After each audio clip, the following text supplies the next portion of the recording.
Now, over the past few weeks, I've been lucky enough to talk to a few different commercial leaders about exactly what they're looking for in a graduate.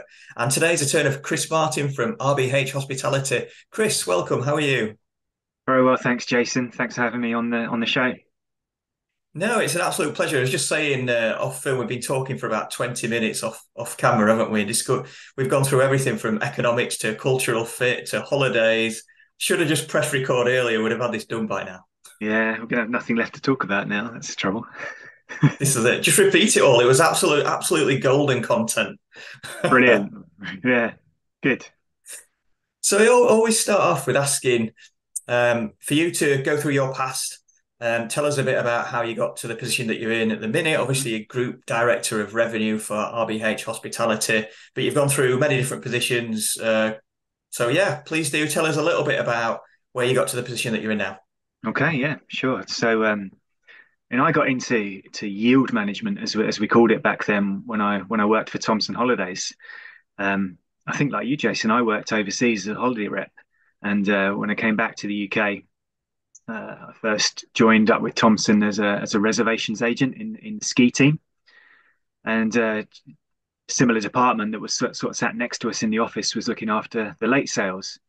And I showed a bit of an interest in the late sales. I knew the value of and the importance of the late sales team. I knew we had to fill up all the charter flights and fill up the chalets and the hotels overseas.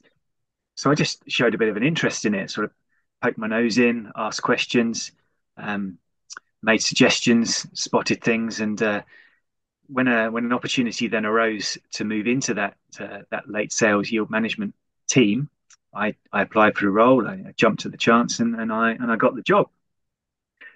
And then I was with Thomson that became TUI for about 7 years. A big organisation that was excuse me that was growing at the time.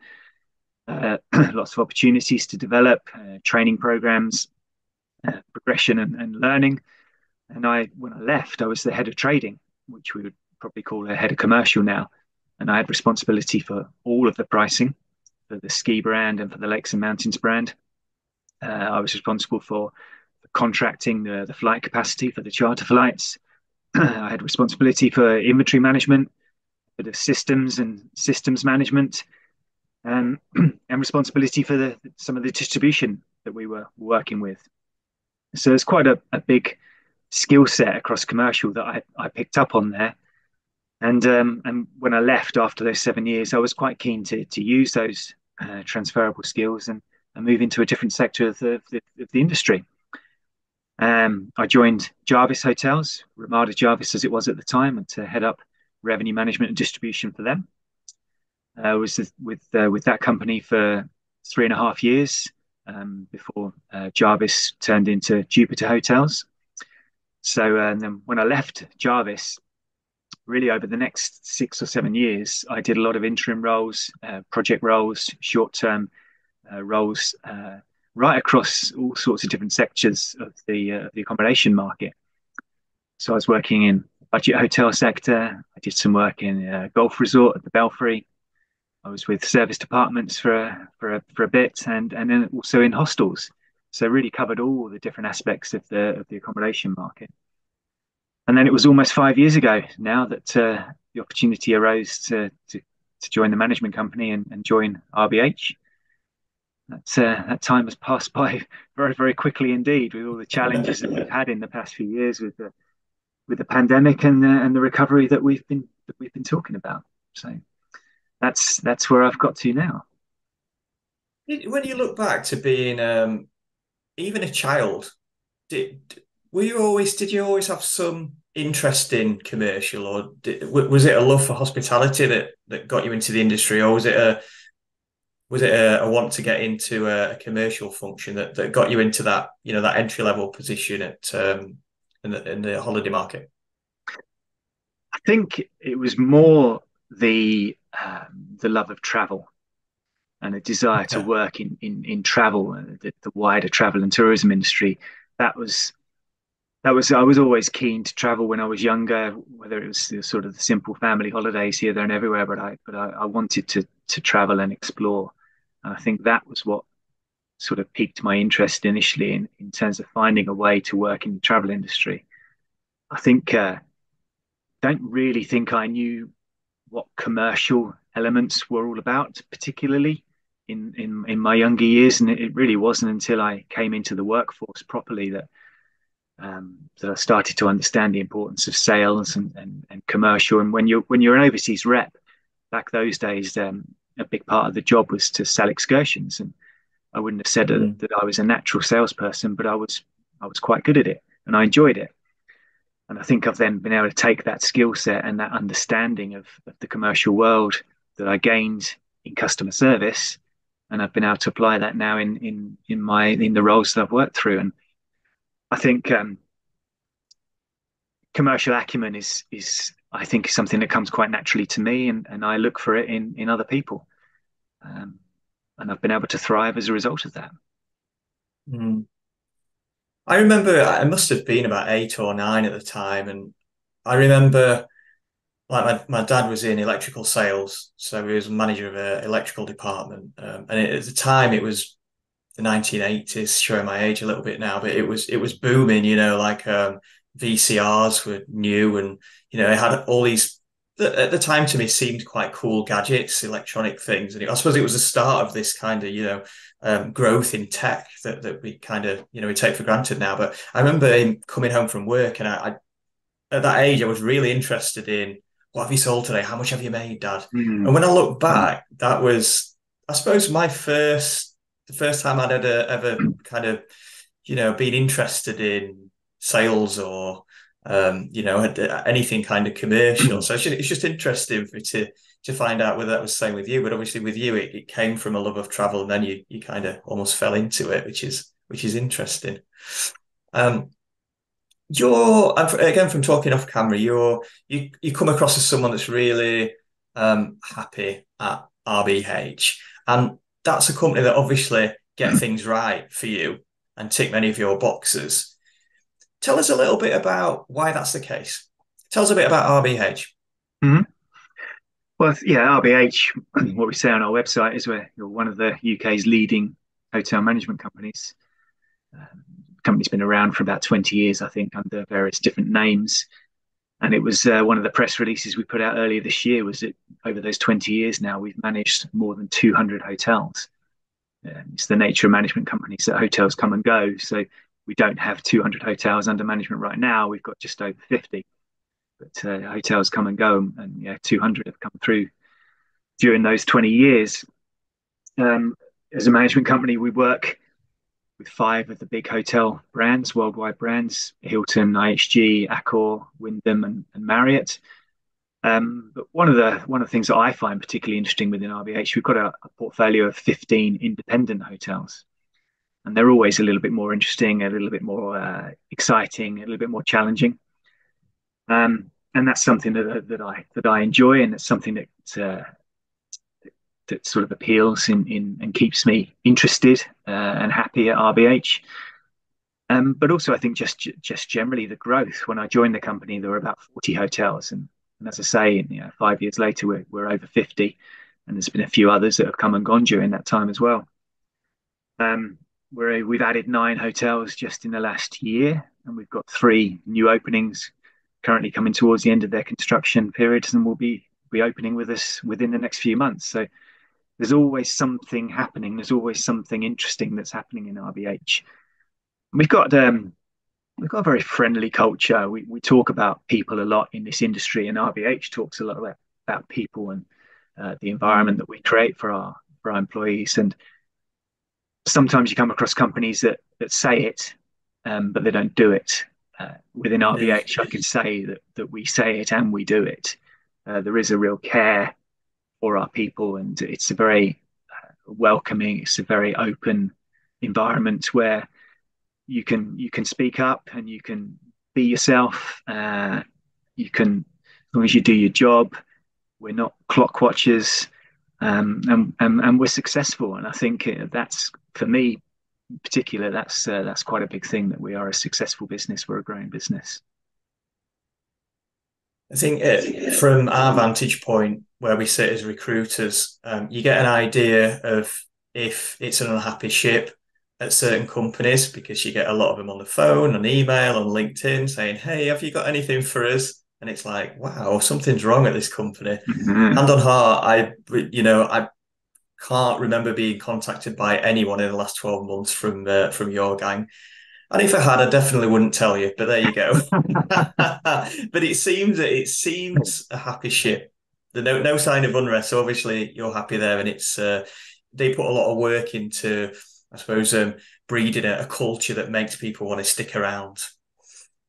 I think that's true, and I think it's one of the things that we measure as a business is length of service.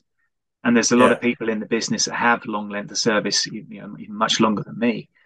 And I think there's always something to be said about bringing in fresh eyes, fresh blood, fresh ideas. Hmm. But you also want that longevity of knowledge and people that give consistency to the business, and that yeah, just that understanding, I suppose, of how things work, and being able to show that there's a career path, and that you can come in at a particular level within a business, and that's certainly the case within RBH as well, in the management company and across the hotels, that you can come in at a junior level, and there is a career path that you can see in front of you, with opportunities to grow and develop your career and progress into bigger roles. I think it's commendable that you guys do take on graduates. You've advertised roles with us before into a revenue analyst role. Mm-hmm. I think what'll be really interesting for students and graduates to hear is what attributes you guys at RBH look for in a graduate. Well, for my roles in particular in revenue management, I'm looking for someone with that sort of commercial acumen, kind of like I mentioned earlier, and also just an ability to be able to manage lots of data. If you're going to be a revenue analyst, or if you're going to be an analyst in any role, really, you've got to be able to manage data and have a natural numeracy. Um, but a bit more than that, I'm looking for someone who's just got a bit of a natural inquisitiveness, a natural awareness of excuse me, of what they're doing, the ability to manage multiple different sources of data, and then to be able to identify trends and patterns within that data, and from that start to develop a bit of an understanding as to how the business is operating, consumer behavior. And some of those skills, we can teach them, we can develop them, but like I said to you earlier off camera, I do believe that commercial acumen, that commercial awareness, comes naturally to some people, and less naturally to others. But then you've got to take that a step forward, because people who deal with finance and accounting probably have just natural awareness around, and the ability to work with data. I've got to be careful what I say here, but you need to then be able to tell a story. I think in the commercial world, you've got to be able to turn that data into a story. You've got to have a bit of a glint in your eye when you're talking about the data, show that understanding, be able to tell that story so that you can bring the data to life. Um, and when I'm looking at graduates, when I'm interviewing graduates, that's something I'm looking for. And I want them to bring me a story of something that they've done in real life, in their experience, where they've been able to work with some data. They've discovered something, they found something exciting, and they've done something with it that's changed either the environment that they were working at the time, the project they were working on. Maybe it was a part-time work experience that they'd done whilst they were a student. Sometimes we can talk in revenue management, or people outside of revenue management, or even financial management can look at us and say, "Oh, you're dealing with data. Data's a bit dull, isn't it?" It's just not true. Yeah. But, as the practitioners, we're the ones that need to bring out that excitement, and tell that story. And that's what I want from graduates. I want them to inspire me with something that they have seen and that they have learned and acted upon by using the data. Yeah, which is why it's so important to include these things as graduates in your CV. If you've done any part-time work here or there, or anything that's pertinent to the job that you're applying for. And I see so many CVs in our position and that are written fairly generically. And it's so important to take Mm. the time. If it's a job that you really want, and let's face it, it's so easy to apply for a job these days. You don't have to buy a stamp and write on an envelope and send it in the post like you did in the old days, showing my age again. But you could just click apply. But if you really want that job, why not write an enticing cover letter? Why not change your CV Mm. and have that saved separately on your laptop as, you know, this is a kind of CV that I'm going to write to apply for this type of revenue analyst role, and just take that time to, you know, put some effort into it, I suppose. I think that's a really good point, and it's something that I learned a while ago as well, showing my age as well. But if you read the job description and you read the key points that the employer is looking for in that job Yeah. description, you should then tailor your CV if you can to pick out your key skills that are applicable and that match up with that job description. And if you take a bit of effort to do that, and sure, that means you may end up with three or four different versions of your CV on your laptop, but that's fine because you Mm. then got them and you use them for the different environments and the different roles you're applying for. It's something that I did, and I think it's a good skill to learn. Yeah. Absolutely. Just going back to what you were saying about storytelling, I was guest lecturing at University of West London back in April, and as part of my presentation, I talked a little bit about what they may be thinking about revenue management because a lot of these students aren't, they've no idea what it is. Basically, Mm, they've come into hospitality school because their aim is to go into ops. They're not aware of the different roles. And they just think revenue management is accounts. And so I said, well, who likes working with numbers? A few put the hand up, not many. Who likes sitting in a darkened room churning out reports? No one put the hand up. Who likes storytelling? Everyone's like, what does he mean by that? Come on, who likes telling a story? Who likes being listened to and telling a story? Everyone's got the hand up like this. mm, Um, and I said, that's what revenue management is. It's bringing the mm. data to life. It's telling a story. You know, and they were all like absolutely transfixed, fascinated by what I was saying because this was like, wow, I never thought revenue management was like that. I suppose this is what this show's about as well, demystifying revenue management to students that are watching. But yeah, absolutely bang on the money what you said. Um, do you find that there are any gaps in the skills of graduates? Is there anything that you're looking for in a graduate that they don't possess at the minute, be it soft or hard skills, tech skills, or other? Part of our job to, I suppose, dig down a little bit and help the universities produce the best quality graduates that you guys can take on and develop even further. Anything that springs to mind? Mm. Well, I guess from the candidates that I see and the conversations I have, I wonder how well data management is covered and taught in some of these courses by some of these universities, and what sort of data management tools the students get exposed to. Even simple tools like Excel. It's so important, and we don't look for students to come into our roles being complete, experts in Excel using all the complicated tools that are available in Excel, but some of the fairly basic stuff like pivot tables, lookups, even just graphs and charts. If students are coming forward and they're still challenged with some of that, then that's a problem for me because Yeah. those are, it doesn't matter what, there's a lot of good analytical tools out there in the market. Things like Tableau, fantastic. But in my experience, the majority of companies on a day-to-day basis are still using Excel, and because Excel does what it needs to do. It's a very easy tool. It's a great tool. If you don't understand that when you're coming out of university, having done 3 or 4 years, then that's a gap, and I Mm, think that needs to be covered. And then the other thing I think kind of related to what you were just saying there a bit, sort of connected to the storytelling, but it's about life skills. Um, hotels carry debt. They've got mortgages and rental agreements, just like you and I have on our houses. So students need to have an understanding of interest rates. They need to understand the impact of mm, inflation. They need to understand things like utility pricing. Um, Now, I haven't been in education for a long time, but I don't recall in my days at school and in university being taught about credit cards and mortgages and bank loans. me neither. And I think those things need to be covered because otherwise people are coming out, even in this day and age, they're coming out of university with quite heavy debts themselves from being students. Mm. do they know how to manage that properly? Particularly if they're then looking to then move to another part of the country and they've got to consider rent or mortgage to get some housing. Yeah, these are important things, important life skills that I think need to be covered during education because you can't rely on students to learn things themselves or to pick it up from their parents.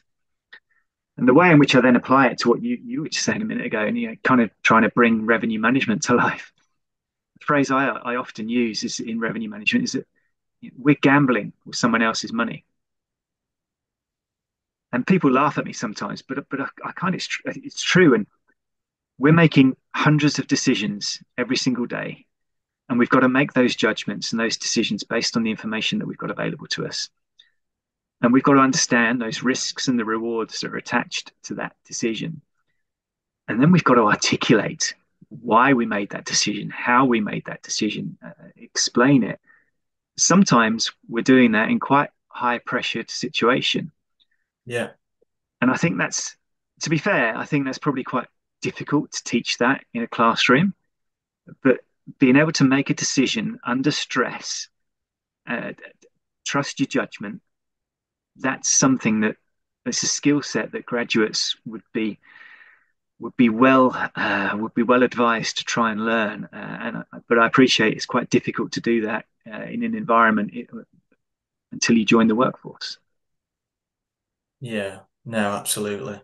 Absolutely. It reminds me of the old adage about back in the day that football players never used to practice penalties because they used to say, well, you can't replicate the pressure of being in front of 90,000 fans at Wembley. Mm, It's just exactly the same, isn't it? But yeah, and I think really the universities have only got so much time and so much space in the syllabus. And I know revenue management is, in some, it's optional. We're pushing for it to be a mandatory option. And obviously, more than happy, as I'm sure you are, to go in and guest lecture and improve, give people mm, exposure to real life RM. So yeah, I think really it's, if the student really wants to progress, they need to take it upon themselves to learn over and above what they're learning in the course. So it's the golden age of free learning, isn't it? Go onto mm, YouTube, get in touch with me because I know a great guy over in America that does some fantastic free Excel courses, and actually has a progression to learning SQL, which I think if you ask 100 RMs if they know SQL, you probably get only maybe between 5 and 8 that actually would. But it's going into data science, but also it's a big tick if you can learn that. Same mm. with Tableau, Power BI, Excel to an advanced level. Go away and do the free courses and supplement what you've learned at university and shout about it on your CV because it's so important. One, it shows a willingness to learn. Two, it shows that you're a certain kind of Mhm. person that values knowledge and wants to use that going forward into your first role. So I Yeah, totally agree with what you're saying. we give particularly people who apply for a revenue analyst role, we actually give them an Excel test as part of their interview. Yeah. And it's not a particularly difficult test. It's a test I can do, so it tells you how simple it is. Um, but you instantly can tell the people who've had that, taken the time in the past, in their own time usually, to do, as you say, to do those online training courses. Because if it's not covered as part of their course, or they've not covered it in a previous role, there is so much on the internet that you can go and do, as you say, just 5, 10, 15 minute snapshots of Mm, particular elements of Excel. If you do 3 or 4 of those a week over 2 or 3 weeks, before you know it, you're quite a good practitioner of using the tools available in Excel, and it's really taking you no time at all. yeah, yeah. And of course, people's perception of what a good level of Excel is kind of varies, doesn't it? I always think an intermediate level is probably if you do a pivot table, if you could do a V or X lookup, if you could do some if, count if, and those criteria formulas, that's pretty much probably where you need to be at in terms of a skill level in Excel. I was chatting to someone the other day and I said to him, as part of our screening process, and said, well, what's your Excel skills like? And this lady said, yep, good, know everything, master. I said, oh, are you fine with pivot tables then? Sorry? You fine with pivot tables then? I've not come across that. Have you done a VLOOKUP or XLOOKUP or no? Have you done any of the criteria formulas? Sum if, count if? No, but I just Google it if I need to know it. I was like, okay. So I went and sent her a load of online videos that she could kind of watch. And as you say, you can upskill very quickly. Even if interviews booked for 2 or 3 weeks time, there's that time to go away and actually Mm. increase your knowledge to the point where you could pass a test. So I would advise, agree with what you say, people to upskill where they can, graduates to upskill where they can on Excel because it's not going away. It's a dinosaur, and people keep thinking, it's going to go away, but it does what it says on the tin, as Mm. you quite rightly say, Chris. Yeah, and it's practice, isn't it? I think the candidate you were talking about there and Googling it, I occasionally have to do that myself because it's a formula or it's a function that I don't use very often. But yeah, the more frequently you perform a particular function, it just becomes part of your subconsciousness, and you can use it anytime you like with whatever situation. But I think it's important the things that you mentioned there because, as I said earlier, we're often dealing with a lot of data from multiple mm, different sources, and you can end up with an enormous spreadsheet of data. If you've got to be able to filter through that data in order to get to what you need to tell the story or to make the decision, you've got to be able to quickly condense that data to get to what you need. And if you're struggling with that, you're going to struggle to progress. absolutely, absolutely. Some really sage advice. Have you got any top tips that you could leave our students with? Um, could be on anything. Top three. Top three. Okay, we'll see. I think I kind of alluded to it earlier, and I think one of the things this is very personal to me. I think is to get experience as early as you possibly can in some direct customer service, and that doesn't have to be in hospitality. We're talking about hospitality here. I've been in hospitality, but you could work in retail, you could work in leisure, transport, anything really where you're face to face with a customer. And I'm not saying that graduates should leave university and take a job in a shop or in a fast food restaurant or something, because you should maybe do it as part time when you're studying, or do it during holidays or gap years or whatever else. But I think it's really important, and people might say to me, "Well, hang about, Chris. You're talking about revenue management here, which is a back office function. So why do I need customer service?" But there's kind of two things I really say to that, and one is that in order to understand consumer behavior, which is one of the things that we have to apply in revenue management, the best way to learn about consumers is by interacting with customers, being Mm, there face to face with customers. And then secondly, it's back to that point I made about having to make key decisions on the spot, under sometimes under pressure. mm, And there's nothing like that to, as opposed to being sort of face to face with a customer in a situation, whether you're just giving them some assistance to find something that they're looking for, if you're dealing with a complaint, it doesn't matter. But when you're face to face with a customer, there's no escape. You've got to deal with that situation there and then. You can either help that customer, or you have to be honest and say, "I'm sorry, I can't help you right now, but let me go away and find some help, and I'll come back to you." mm. It's that ability to be able to deal with a pressurized situation on the spot, without crumbling or hiding in a dark room. Um, then I think number two, I'm not sure if I'm going to have three, but I'll let you off with two. if you're, I think if you're specifically looking to get into revenue management, then I kind of think back to where I started and what I said earlier when I first joined with Thompson Holidays. My advice is to just poke your nose in, be a bit of a pain in the backside to the people doing the Mm, doing the job, ask questions, get involved, share your observations. And it's kind of the old cliche of there's never a daft question, there's never a silly suggestion. It's absolutely true. And and importantly, I think is to learn the metrics. So I knew, as I say, going back to my time at TUI, I knew we had to fill the planes. I knew we had to fill the hotels. And so, I knew what the targets were. I learned what the targets were. So I was able to make suggestions and make observations to my colleagues and say, well, yeah, have you noticed this? Have you noticed that? Why don't we try this? Why don't we try that? mm, And if I go into one of our hotels right now and we've got people there who who say they've got some ambitions to come into the commercial functions, whether it's in sales, whether it's in marketing, whether it's in revenue management. I then expect them to know what their metrics are in their hotel. I expect them to know what's the occupancy right now, what's their average rate right now, what's the forecast and the target they're going for. If they don't know those core metrics and those key statistics that are crucial in the commercial world, if they don't know them, then I'm going to question whether they really want to move into a commercial position or not. Mm. No, absolutely, absolutely. It's so crucial. I totally agree with you 100%.